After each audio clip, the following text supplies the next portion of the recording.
조선 숙종 무렵 충청도 어느 두매산골에 이런 이야기가 전해 내려옵니다.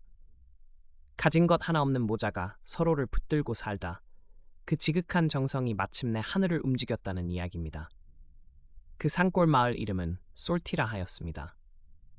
소나무 고개 아래 옹기종기 모인 열대채 초가집 중에서도 가장 허름한 집. 바람이 불면 문풍지가 울고 비가 오면 처마 아래 물이 고이는 그 집에 차돌이라는 소년이 홀어미와 둘이 살고 있었습니다. 차돌의 어미 용례는 35의 나이였으나 고생이 살을 파먹어 쉬는 좋기 넘어 보였습니다. 본래 눈이 좋지 않았는데 남편을 일찍 여윳뒤 밤마다 눈물을 쏟은 탓이었는지 해가 갈수록 시야가 흐려지더니 차돌이 12살 되던 해 겨울 마침내 두 눈이 완전히 어두워지고 말았습니다.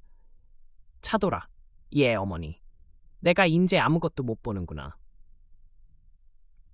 그 말을 들은 차돌은 울지 않았습니다. 울면 어미가 더 슬퍼할 것을 알았기 때문입니다. 소녀는 입술을 깨물고 눈물을 속으로 삼키며 말했습니다. 어머니, 제가 있잖아요. 제가 눈이 되어 드릴게요. 그때부터 차돌의 하루는 새벽같이 시작되었습니다. 날이 밝기 전에 일어나 물을 길어다 아침 죽을 끓이고 어미의 손발을 씻겨드리고 밥그릇을 손에 쥐어드리는 것이 일과의 시작이었습니다. 낮에는 이 집 저 집 품을 팔아 쌀 몇 홉을 얻거나 산에 올라 나무를 해다 장에 내다 팔았습니다. 그 돈으로 어미의 밥상을 차리고 나면 차돌 자신은 보리죽 한 그릇으로 허기를 달래는 날이 많았습니다. 마을 사람들은 차돌을 볼 때마다 혀를 찼습니다. 저 어린 것이 저리도 기특하구만. 쉿, 팔자도 기구하지. 저 나이에 저 고생을. 그러나 차돌은 스스로를 가엾다 여기지 않았습니다. 집에 돌아와 어미 곁에 앉아 그날 있었던 일을 이야기할 때 어미의 얼굴에 스치는 옅은 미소 하나면 하루의 고단함이 씻겨 내려가는 것 같았습니다. 그러나 하늘은 이 모자에게 쉬이 숨 돌릴 틈을 주지 않았습니다.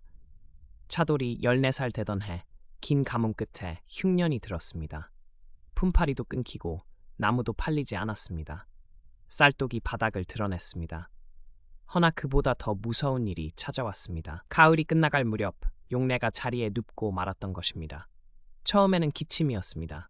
마른 기침이 잦아지더니 이윽고 밤마다 기침 소리가 집 안을 채웠습니다. 차돌은 잠을 잘 수가 없었습니다. 어미의 등을 두드려드리고 물을 떠다 입에 적셔드리고 이불을 여미어드리기를 밤새 반복했습니다.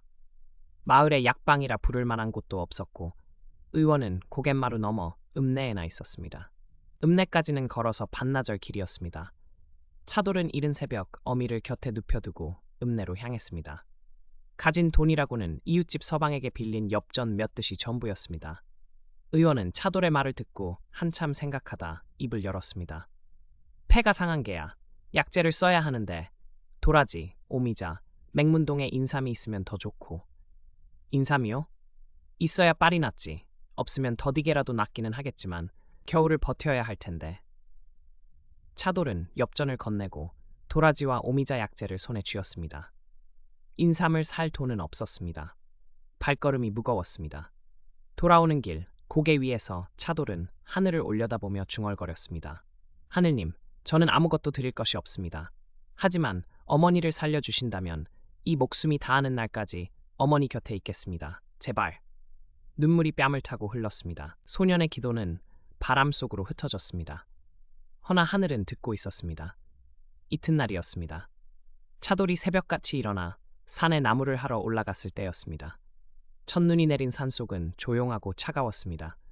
등짐을 지려 허리를 굽히던 순간 발치에 무언가가 보였습니다. 눈을 헤치자 낙엽 사이로 붉은 열매와 함께 우람한 뿌리 하나가 모습을 드러냈습니다. 손바닥만 한 산삼이었습니다. 차돌은 그 자리에서 굳어버렸습니다. 손이 떨렸습니다. 숨이 멎는 것 같았습니다. 조심스레 뿌리를 들어 올리니 사람 손처럼 5갈래로 뻗은 몸통이 틀림없는 산삼이었습니다. 차돌은 그 뿌리를 품에 안고 산을 뛰어내려왔습니다. 어미는 그 아침도 기침으로 일어났습니다. 차돌아, 어디 갔다 오느냐? 어머니, 이것 좀 보세요. 아니, 제가 읽어드릴게요. 차돌은 더듬더듬 말했습니다. 눈물이 또 났습니다. 어머니, 산삼을 얻었어요. 산삼이요. 용례는 한동안 말이 없었습니다. 이윽고 마른 손을 뻗어 아들의 손을 더듬어 잡았습니다. 이놈, 울지 마라. 어미가 있는데 왜 우냐? 어머니가 낳아야죠. 꼭 낳아야 해요. 차돌은 그 산삼을 읍내 의원에게 가져갔습니다. 의원은 눈을 크게 뜨며 말했습니다. 이건 해묵은 삼이다. 어디서 얻었느냐? 산에서 찾았습니다. 어머니 약을 지어 주십시오. 의원은 한참 차돌을 바라보다 말했습니다. 이것을 팔면 돈이 꽤 되겠지만 네 어미를 위한 것이니 내가 가장 좋은 약을 지어주마. 부족한 값은 나중에 갚거라. 그날부터 차돌은 매일 약을 다렸습니다. 솥에서 약 냄새가 피어오르는 동안 차돌은 어미 곁에 앉아 이야기를 들려주었습니다. 어릴 적 아버지와 갔던 냇가 이야기, 봄이 오면 같이 나무를 캐러 가자는 이야기, 차돌이 어서 커서 기와집을 짓고 어미를 편히 모시겠다는 이야기를. 용래는 눈이 보이지 않았지만 아들의 목소리를 들으며 웃었습니다. 그 웃음이 약보다 더한 약이었는지도 모릅니다. 겨울이 길었습니다. 하지만 봄은 왔습니다. 눈이 녹고 처마 아래 물이 떨어지기 시작할 무렵 용래가 자리에서 일어났습니다. 기침이 잦아들고 얼굴에 혈색이 돌아왔습니다. 그것만으로도 기적이었습니다. 그런데 또 하나의 기적이 찾아왔습니다. 어느 날 아침 용래가 아들에게 말했습니다. 차돌아, 예 어머니, 저기 문 앞에 살구꽃이 피었구나. 차돌이 굳었습니다. 어미는 보이지 않는 눈으로 무엇을 말하는 것인가 반신반의하며 물었습니다. 어머니, 보이세요? 흐릿하지만 보인다. 꽃이 보여. 차돌은 그 자리에서 주저앉았습니다. 무릎이 꺾였습니다. 소리 없이 울었습니다. 온몸이 떨렸습니다. 얼마나 오래 울었는지 알 수 없었습니다. 용래가 손을 뻗어 아들의 머리를 더듬어 쓰다듬었습니다. 이놈아, 왜 이리 울어? 어미가 보인다는데. 어머니, 다 네 덕분이다. 다 네 덕분이야. 그 말 한마디에 차돌은 더 깊이 울었습니다. 나중에 사람들은 말했습니다. 겨울 산속에서 산삼이 저절로 나타날 리 없다고. 아마도 차돌의 지극한 마음이 하늘을 움직여 하늘이 산삼을 그 자리에 내려두었을 것이라고.